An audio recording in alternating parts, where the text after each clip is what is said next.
Kembali bersama dengan kami dalam Coffee Talk. Kali ini masih bersama dengan Ketua POGI, Dr. Marzuki Sayuti, SPOGK. Dokter, kita lanjutkan perbincangan mengenai vaksinasi ibu hamil. Apakah vaksinasi bagi ibu hamil syaratnya sama dengan vaksinasi kelompok sasaran lainnya atau umumnya? Adakah hal-hal khusus yang memang disyaratkan untuk ibu hamil bisa mendapatkan vaksinasi ini, Dok? Jadi secara umum ibu hamil itu tidak ada bedanya untuk syarat-syarat mendapatkan vaksin COVID-19 ini.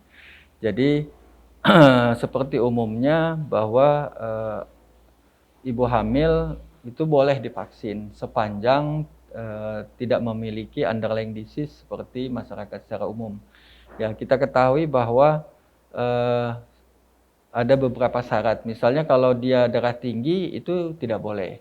Ya, darah tinggi di sini pada update terakhir itu adalah di bawah 160.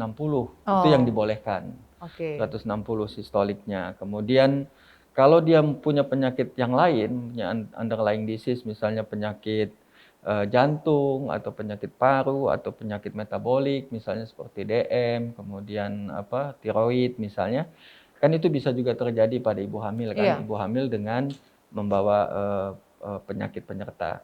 Dan sepanjang itu terkontrol, ya artinya sepanjang itu dia dalam pengobatan dan bisa dikontrol dengan baik, sebetulnya bukan kontraindikasi juga untuk ibu hamil. Jadi prinsip secara umum sih tidak ada hal yang khusus pada ibu hamil. Nah, hanya memang untuk pelaksanaan vaksinasi pada ibu hamil ini memang kita berbedanya dengan yang masyarakat umum itu kita ada pemantauan untuk kehamilannya. Jadi sebelum divaksin itu biasanya kita lakukan pemeriksaan dulu, pemeriksaan untuk kesejahteraan kondisi bayinya. Ya, jadi kalau sepanjang kita yakin bahwa kehamilannya sehat, kemudian kondisi bayinya baik, ibunya juga baik, begitu tidak ada halangan untuk vaksin. Pengidap asma juga boleh, Dok? Boleh, asal terkontrol tadi ya, Dok, ya? Autoimun, Dok? Autoimun sepanjang dia tidak berat, ya, tidak reaksinya berlebihan, kemudian juga terkontrol, itu juga boleh. Boleh ya, Dok, ya? Ya. Nah, hanya yang harus hati-hati kalau dia punya latar belakang alergi. Nah, jadi kalau dia latar belakang alergi, kalau sepanjang juga alerginya tidak berat gitu, boleh kita berikan. Tapi kalau misalnya dia berat, ya harus ditunda dulu sampai dia memiliki kondisi yang fit untuk dilakukan vaksinasi. Jenis vaksin apa sih, Dok, yang diberikan untuk ibu hamil? Ya, sama seperti syarat-syarat vaksin tadi. Jadi basically semua vaksin itu dibuktikan aman untuk ibu hamil. Ya kan kita ketahui bahwa vaksin itu ada tiga varian. Tiga varian. Yang pertama berbasis virus yang dilemahkan atau inactivated viral. Yaitu contohnya Sinovac, Sinopharm, ya yang selama ini kita kenal. Yang kedua dia berbasis messenger RNA namanya. Jadi dari DNA-nya virus itu yang diambil, yang intinya diambil. Nah, itu yang kita kenal dengan Moderna. Ya. Moderna. Jadi Sinovac dan Moderna itu yang diklaim oleh pemerintah bisa diberikan. Artinya diklaim itu maksudnya yang ada di Indonesia. Ya. Yang lain berbasis viral vektor. Ada juga vaksin jenis viral vektor, misalnya AstraZeneca. Ya, AstraZeneca. Nah, di luar negeri semua vaksin itu aman untuk ibu hamil. Bahkan penelitian-penelitian yang saya sebutkan di awal tadi untuk ibu hamil yang tidak sengaja disuntikan itu sebetulnya yang disuntikan itu Moderna dan AstraZeneca.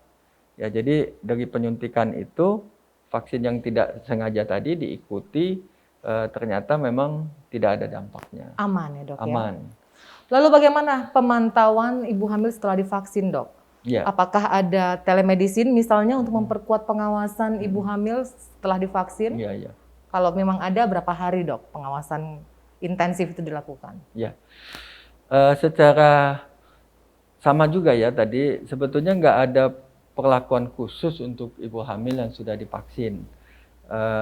Hanya memang pada pemantauan dari form yang kita buat dari POGI yang diusulkan untuk vaksin pada ibu hamil, itu kita buatkan pemantauan selama dia kehamilan, ya selama dia hamil, sehingga memang diharapkan setelah pencanangan yang dilakukan oleh POGI bersama dengan stakeholder yang lain itu, pelaksanaannya tetap dilakukan di daerah masing-masing, ya di daerah masing-masing, yang tentunya memiliki PCare, ya melalui untuk pelaporan imunisasi tadi atau vaksin tadi. Nah, jadi nanti itu bekerja sama dengan bidan-bidan desa, bekerja sama dengan PLKB yang ada di daerah masing-masing, sehingga itu nanti diisi oleh mereka apabila terjadi efek-efek samping atau gangguan-gangguan yang dirasakan oleh ibu hamil pasca vaksinasi. Baik dok, terkait dengan hal itu 1 bulan setelah pencanangan, jadi sudah banyak pasti ibu hamil yang divaksin. Adakah laporan kejadian ikutan pasca imunisasi yang masuk ke POGI atau ke dinas dok, yang dokter tahu? Selama ini kita tidak ada menerima laporan KIPI yang berat begitu ya. Kalau KIPI-nya itu berupa demam, kemudian ada nyeri di tempat suntikan, itu saya kira suatu hal yang wajar, yang ringan, yang sering terjadi. Karena memang itu vaksin itu kan merangsang pembentukan antibodi, pasti dia ada reaksinya. Dan saat ini memang yang banyak digunakan itu adalah Sinovac ya. Sinovac itu kalau Mbak Natalia sudah vaksin kan? Sudah. Nah, jadi lengkap dok, 2 sudah dosis. lengkap ya. Ya. Jadi kalau saya kebetulan untuk nakes itu sudah yang ketiga. Oh, sudah ketiga. Jadi ya, sudah dok. yang ketiga adalah boosternya menggunakan Moderna. Ya.